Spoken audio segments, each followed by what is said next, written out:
مشاهدينا الأفاضل، طابت أوقاتكم. نشرة أخبار الفضاء الإريترية لهذه الفترة يصحبكم فيها محمود عبد الله بكفاح، والتي نستهلها بأهم وأبرز العناوين.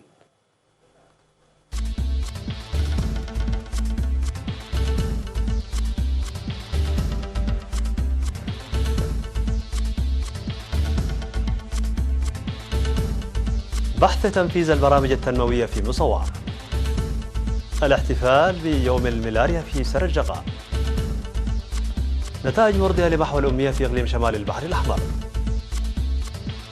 كيم جونغ أون وبوتين يبحثان في قمة مشتركة سبل تعزيز العلاقات. حادث بين البحريتين الفرنسية والصينية في مضيق تايوان. مخاوف أمنية تؤجج التوتر بسريلانكا.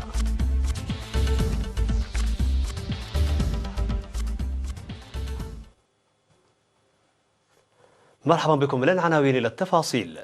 بحث حاكم إقليم شمال البحر الأحمر العميد تخليل لبسو برامج التنمية لعام 2019 وما بعده في اجتماع عقده للسكان والعمال في مصوع يوم 22 من أبريل، وقدم شرحا موسعا عن الأوضاع في البلاد وبرامج التنمية الموضوعة لإحلال العدالة الاجتماعية. وقال أن الأعمال المنفذة خلال سنوات الاستغلال في المجالات كافة تظهر نتائجها على الأرض، مؤكدا بأن ثقافة العمل والإنتاجية عامل مهم. وأكد المشاركون استعدادهم لزيادة الجهود من أجل إنجاح برامج التنمية الجارية والمستقبلية، كما طالبوا بضرورة الاهتمام بمشكلة نقص مياه الشرب في بعض أجزاء مدينة مصوع.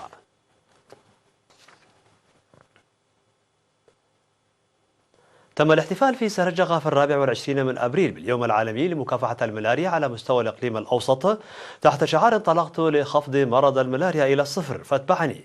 وأوضح مسؤول الملاريا في مكتب الصحة بالإقليم الأوسط السيد ملس جبريسوس أن الإقليم الأوسط لم يكن في السابق ضمن نطاق مرض الملاريا، إلا أن المرض ظهر بشكل وبائي عام 1998، وتأكد وجود البعوض الناقل للمرض، وقد ساهمت جهود المكافحة في خفض المرض إلى نسبة 0.4% عام 2018.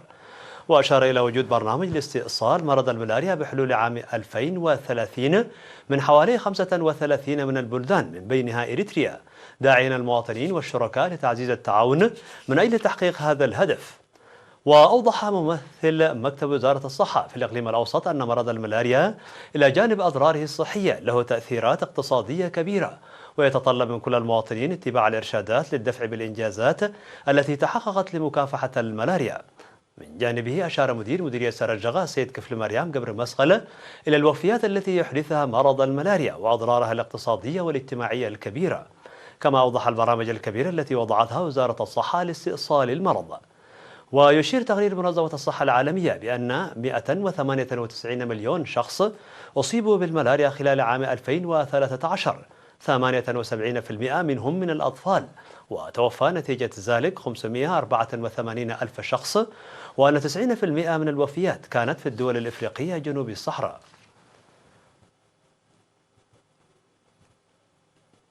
عقد في مدينة مصوع يومي 23 و24 من أبريل منتدى لتقييم برنامج محو الأمية في إقليم شمال البحر الأحمر. وقام المنتدى الذي حضره مسؤول التعليم في الإقليم ومدراء المدارس والمشرفون التربويون والمعلمون وأعضاء المجلس ومدراء المديريات أنشطة محو الأمية خلال السنوات الخمس الماضية، ووضع خطة عمل لتنفيذ أعمال فاعلة في المديريات. وذكر في الاجتماع عن وجود مواطنين بدأوا التعليم في برنامج محو الأمية وارتقوا في العملية التعليمية حتى الجلوس لامتحانات الشهادة الوطنية للمرحلة الثانوية. وأشار المنتدى إلى تغطية 75% من الخطة الموضوعة لمحو الأمية، وضرورة تقوية مشاركة المجتمع لخفض الأمية إلى أقل من 10% حتى عام 2023. وأوضح مسؤول التعليم في الإقليم بأن عدم تجميع القرى وقلة انتشار المدارس من العوامل المؤثرة سلبا على البرنامج، ويتوجب العمل على حلها وتوزيع كتب القراءة. وقال المدير العام لقسم تعليم الكبار والإعلام في وزارة التعليم السيد قبرزقي دمام أن برنامج محو الأمية ينفذ في إقليم شمال البحر الأحمر مع كل تحدياته بطريقة تجعله مثالا لكل الأقاليم. من جانبه أكد حاكم إقليم شمال البحر الأحمر العميد دخل لبسو على العمل الجاد في برنامج محو الأمية باعتبار أن التعليم حق أساسي لكل مواطن. تجرى عملية تأجير المساكن والمؤسسات التجارية بشكل قانوني في مديرية صنعاء بموجب توجيهات وزارة الحكومات المحلية. وأوضح مسؤول إيجار البيوت السيد علي محمد صالح أن 2250 مواطن قاموا خلال العام الماضي بإجراء عقود قانونية للإيجارات، بينما قام 522 مواطن بتحديث عقد الإيجار المنتهي وإجراء عقود جديدة. وقال أن الإيجارات السابقة كانت تحدث أضرارا بالمستأجر، وتجرى العملية الجديدة بمراعاة مصلحة الطرفين. وقد قسمت إيجارات البيوت في مديرية صنعاء إلى درجات تتراوح بين 6 إلى 10 درجة، وضعا في الاعتبار البنى التحتية والخدمات الاجتماعية. وقال أن الخلافات بين المؤجر والمستأجر تحل من خلال المحكمة الأهلية، كما أشار إلى أن عدم إجراء عقد إيجار قانوني يعرض للمساءلة القانونية، حثا المؤجرين والمستأجرين لإجراء عقود الإيجار بشكل قانوني.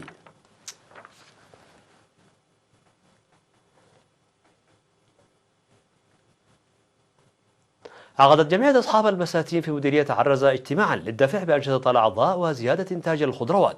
وقدم رئيس الجمعية السيد عند مسقل تكابو في الاجتماع الذي شارك فيه أعضاء الجمعية وممثلي مكتب وزارة الزراعة وإدارة المديرية تقريرا موسعا حول أنشطة الجمعية وتحدياتها، داعيا الأعضاء لبذل الجهود من أجل رفع الإنتاج وتطوير الجمعية. من جانبه أوضح مدير المديرية السيد رؤسهم كفل مريم أن الهدف من إقامة الجمعية هو تقديم الطلبات بشكل جماعي والعمل المشترك لرفع الإنتاجية، مؤكدا على دعم الإدارة بالتعاون مع مكتب وزارة الزراعة. وقدم خبير تنمية الخضر والفاكهة في المديرية شاب يوهنس يوسف شرحا مهنيا لزيادة معرفة ووعي المزارعين. هذا وقد تأسست جمعية أصحاب البساتين في مديرية عرزة عام 2011 ب5 أعضاء تحت إشراف وزارة الزراعة، وتضم حاليا 78 عضوا يقومون بتنمية 140 هكتارا من الأراضي الزراعية. مشاهدينا الأفاضل، كانت هذه الأخبار الداخلية. فاصل قصير ونوافيكم بالأخبار العالمية. قم معنا.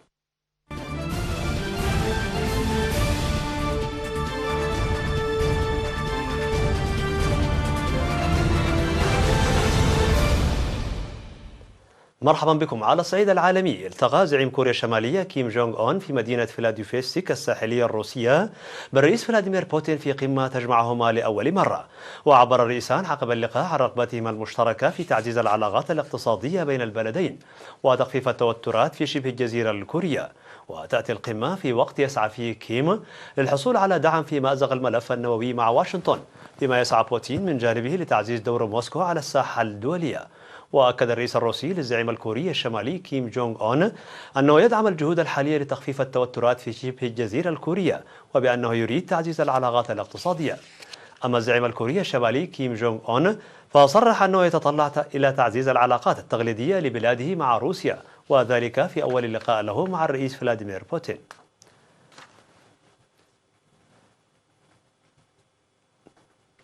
أعلنت بكين أن سفنا حربية صينية اعترضت سفينة تابعة للبحرية الفرنسية مطلع أبريل في مضيق تايوان، موضحة أنها قدمت احتجاجا رسميا إلى باريس. وقال المتحدث باسم وزارة الدفاع الصينية أن السفينة الفرنسية دخلت المياه الإقليمية الصينية بدون إذن، علما أن بكين تعتبر تايوان جزءا من أراضيها.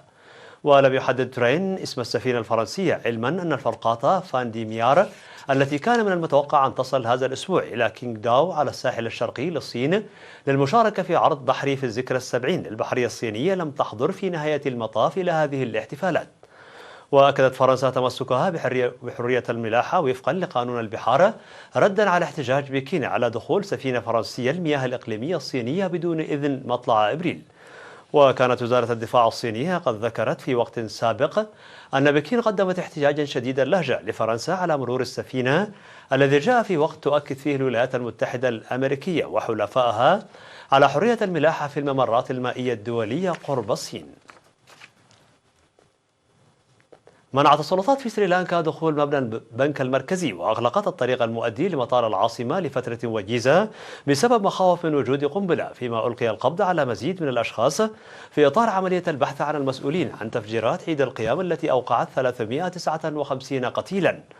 وأبلغ مسؤولان في البنك المركزي لرويترز بأن الشارع الذي يوجد به مبنى البنك قرب مركز التجارة العالمي في العاصمة كولومبو أغلق أمام حركة المرور قبل رفع حالة التأهب الأمني. وأغلقت السلطات أيضا الطريق المؤدي لمطار كولومبو الرئيسي بعد رصد مركبة مثيرة للريبة في مرآب قريب، الأمر الذي سلط الضوء على الأجواء المشحونة بالتوتر في البلد المطل على المحيط الهندي.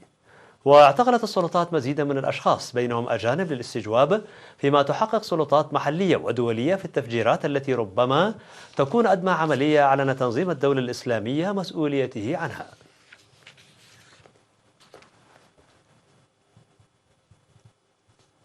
تمكن باحثون في ألمانيا من جعل أعضاء جسم الإنسان شفافة باستخدام تقنية جديدة قد تمهد الطريق إلى طبع أجزاء ثلاثية الأبعاد من الجسم مثل الكلى من أجل عمليات زرع الأعضاء.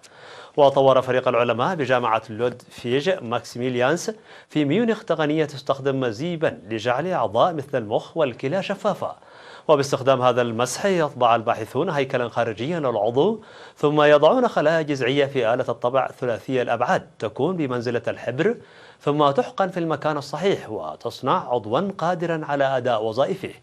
ويعتزم فريق أرتورك البدء بصنع بنكرياس بالطباعة الحيوية خلال 2 أو 3 أعوام، ويأملون في صنع الكلى خلال 5 إلى 6 سنوات.